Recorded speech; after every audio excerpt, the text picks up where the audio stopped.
Okay, we're back. Time for the teardown on the little 302 back here. So, little small block teardown. I'm sure you all have seen it before, so not much explanation needed. Just gonna do it, and you can watch if you want. I'm gonna time lapse this because I doubt you want to sit here for hours. So, come on, let's go tear this engine apart. See what it takes.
Okay, so we're back with this engine build and gone to POV view because I wanted y'all to see exactly what I'm seeing. So this is our oil pump pickups, and they are coated and filthy. So we're going to be pulling these out and cleaning them, making sure there's nothing in them. I don't think you can see exactly what I'm seeing. I think I need to get a better camera view here. So I really need a taller engine stand, but this is what I got to work with. Now that we got that off, I'm gonna dump the oil out of the oil pan, and we're gonna go ahead and lay some paper towels down underneath here so any drips get caught. I don't leave a huge mess on my floor. So that's next. Inside of this engine's pretty dirty, and I need to get it cleaned.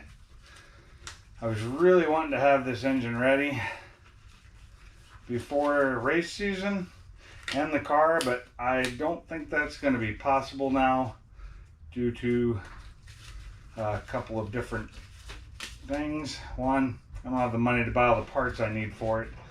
Two, I seem to be running out of time. So let me go ahead and get this out of here.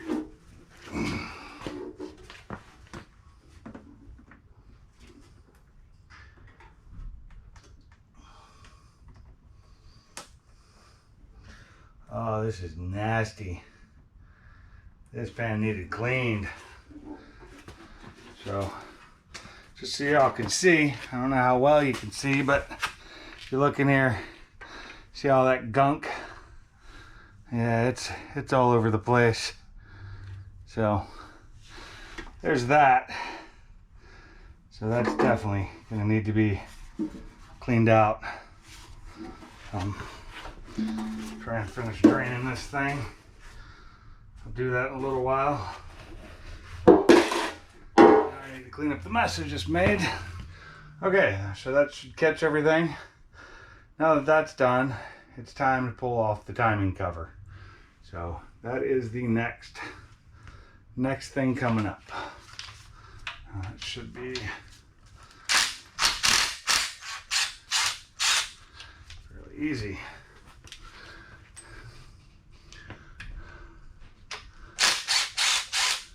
As of right now, I'm not sure which bolts are the correct ones. I'll probably just buy all new bolts. satisfy my need to not have all these raw ones in here, or even old ones. Okay, 2 up top.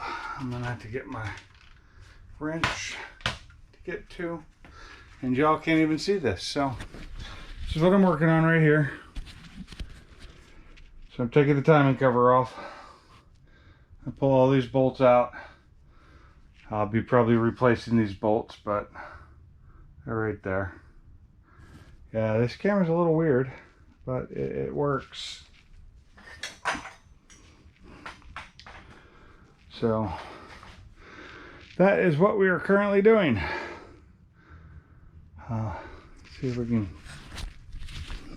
Okay, put this thing back on in POV mode, so while I'm far enough away you can actually see what I'm working on. Most of the time the angle's a little bit off. So let's see. Let's change the view here.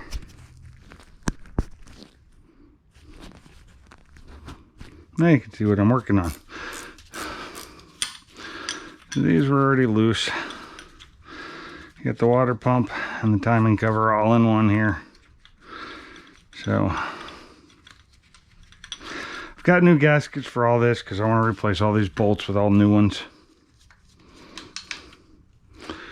Ooh, I got out of here. My garage was kind of cold. Turned on the heater and warmed it up quick.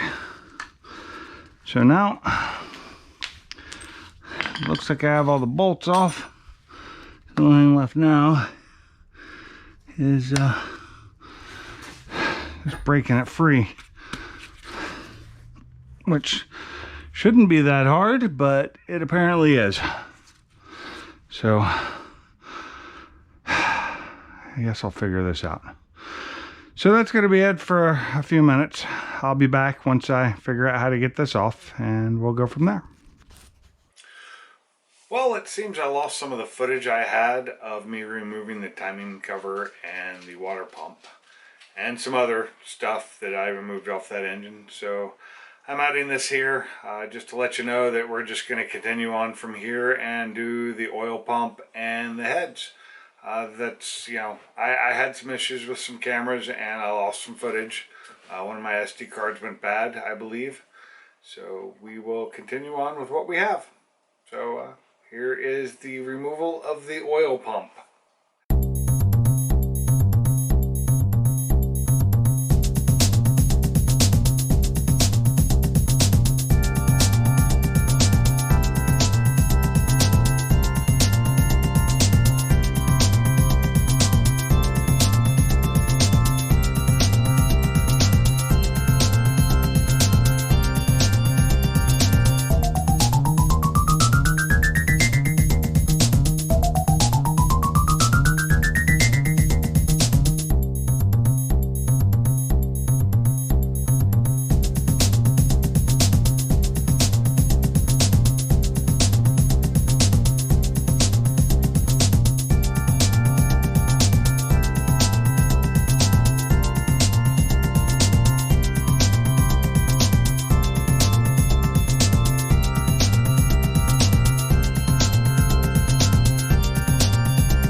So now that I have the heads off and looking at them, I've decided that they need to be replaced.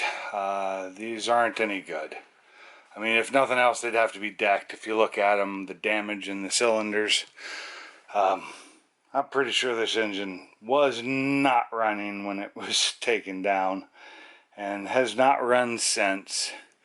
It's got some pretty bad damage, and I don't know, if it was running, it's just an amazing thing that it's never been cleaned out. There's goop in everything.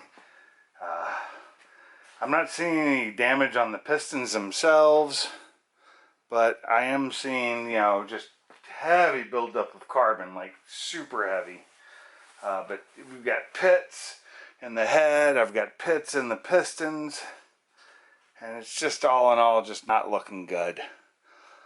So it could be rebuilt, and it will be, but I believe that we are going to have to put this engine on hold for a little while, and we will be running the 2016 Mustang for the foreseeable future. So I'm going to have to get that back in here and figure out what's wrong with it. Hopefully it's an easier fix. The engine's running fine. I think I've just got some issues with my drivetrain. So that's going to be it for this video. Stay tuned, there will be more. We're going to rebuild this engine. I'm going to keep on working on it, but I'm probably going to button the car itself up and put it outside or in the tent. I have to push it over there. But I also need to get the steering back on it before that happens. So that's going to be it for now. But stay tuned for more work on the motor, and hopefully we can get this thing built in the next year. New heads, new pistons, going to probably be a new crank, new cam, full work. I'm going to send the short block end to have it cleaned up and honed and possibly bored out. We may do this as a 347 stroker engine. Might as well up the CCs while we got it all torn apart. So for now, that's going to be it from Pink's Garage. Keep those motors running, and see you next time.